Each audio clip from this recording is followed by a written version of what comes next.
Hello there and welcome to this Pandas Challenge, day 28 of 30. My name is Valentine and I'll be your instructor.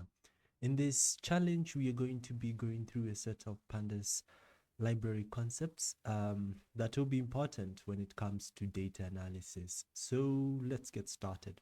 The first thing that you need to do is to visit the description section of this video and click on the practice resource link that should take you to the Afterwork website, where you can be able to access the sample resource. You just need to sign in and then follow the link that says continue learning, and you should get to a page where you have access to the sample practice workbook or the notebook. That notebook will look like what you're seeing on your screen. So feel free to pause the video and then do that, and then we can continue. Once you get here, you need to save a copy. So go to File, then save a copy of this video, of this notebook, and then you can work on that copy. So I'll be using a practice notebook for this particular case. Okay, so the first thing that we need to do is to run the prerequisite section code that's importing pandas for data manipulation. So let's do that. Once we have done that, the next thing that we need to do is to now get started with the first concept. So when it comes to working on research problems in data analysis or data science, we might want to filter for records, and we, depending on the question at hand, we might want to, apply a specific technique. So for example, we might want to use the query method in addition to setting our condition, which would contain what are called string methods. So traditionally, we would use the query method for filtering, but when we are setting or we are defining our condition, we would need to set first of all, the column name, then apply a string. Like for in our case here, we want to query for records which have the value John within the first name column. So we use str contains function for that. So that should retrieve the records where the first name column contains the word John. And we filter for that. So let's first of all load this data set. And then once we do that, we can be able to filter for those rows where first name contains the word John. All right. Pause the video and then work on the challenge. Moving on, we can be able to create custom functions that we apply to specific columns or columns in relation to a data set that we want. This is especially if built-in functions do not satisfy the objective that we want. So for example, in this particular case, we have records, which are just student grades records, and we might want to even just maybe just calculate the average grade as an example. So we would create a custom function called calculate average, and that would return it would return the average of the records that we have specified. So in our case, we want to get the average of the math, science grade, history, etc. columns. And we apply that function to our data frame column, the one that we want, or we want to create a new one in this case, using the apply function. So we apply method. So we apply that function using that apply method, and we set the access to 1 so that we're able to create records new. We're able to perform this operation on each and every record that we have in the data frame. And yes, we create a new column and display the output. So you can see on the far right, we have average age. Pause the video and then work on the challenge. In some other situations, we might want to filter records with null values. So if still again, we would want to even filter out those records and do something with them. So assuming that we had this data set that contains missing values. So we have missing values in the parent email column for this particular data set that we've loaded. If we wanted to filter for those records with the null values, we can use the query method and then set our condition as shown. So we would want parent email to be null. We would want records which have the column parent email as null. So we use the is null function for that, and we can include another condition that checks now for the vice versa of is now, which is not now. So this case, a grade column will have values. This is just for learning. That's why I included it there, but you can always remove that if you would want to have an efficient process. But yeah, so that should return all the null email records. So records with the parents column, the parent email column with null values.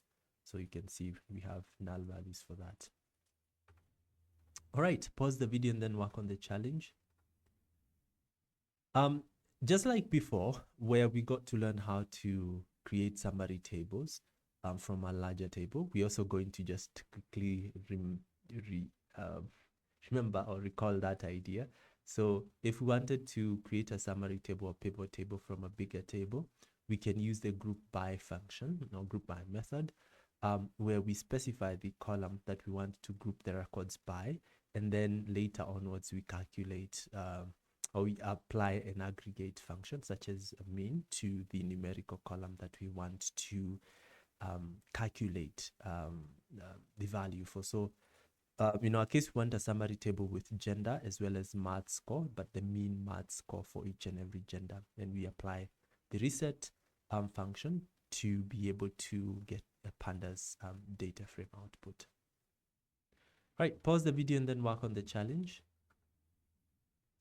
In some other situations, we might want to filter for maybe to be able to access specific values within a specific cell within our data frame. So if we have this particular data set that contains information again about student attendance, this just not attendance, not grades, this just now attendance.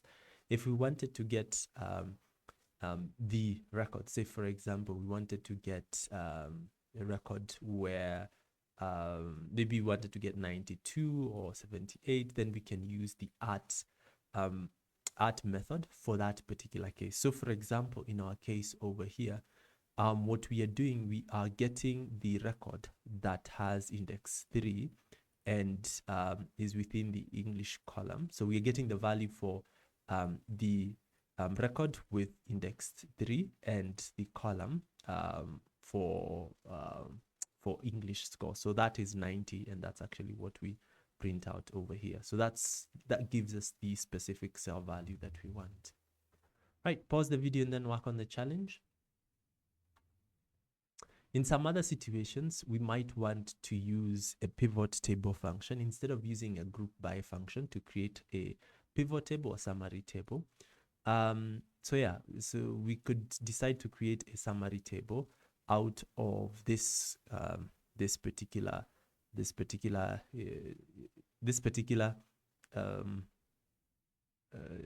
a second. Oh, this particular case. So if we wanted to, let me just see something. Okay, because I'm looking at, okay.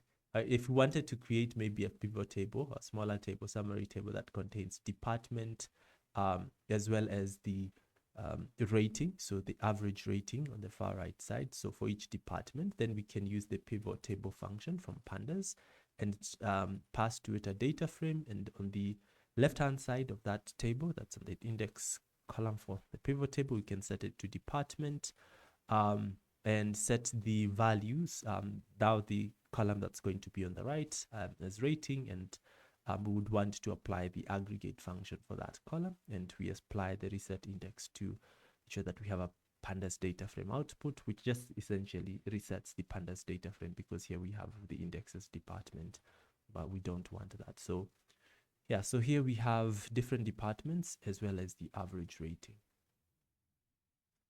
Right, pause the video and then work on the challenge. In some other cases, we might want to filter for data using index values. So the column that's on the far left that uniquely identifies each record. So if we wanted to filter for data using maybe these index values, we can then decide to use, say, for example, the ilog method and specify the indexes. So here we would want to select records with index 5 to 10, well, no, index 4 to 10. So from this record to actually to 9, 4 to the one before 10 that we've specified here. So essentially we would get records that have index 4, 5, 6, 7, 8, and 9. Then we can display that. We can filter and display that. Okay, pause the video and then work on the challenge. In some other situations, we can still use custom functions to be able to define our custom operations and then apply that to our data set.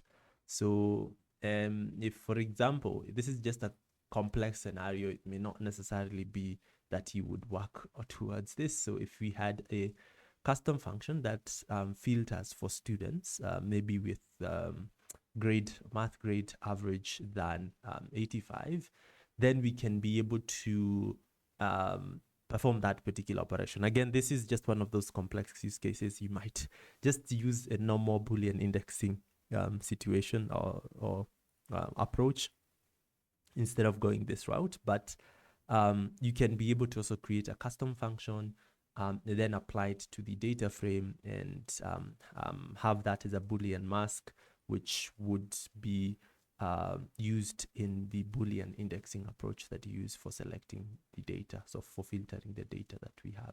So essentially, this would give us students with math grade greater than 85.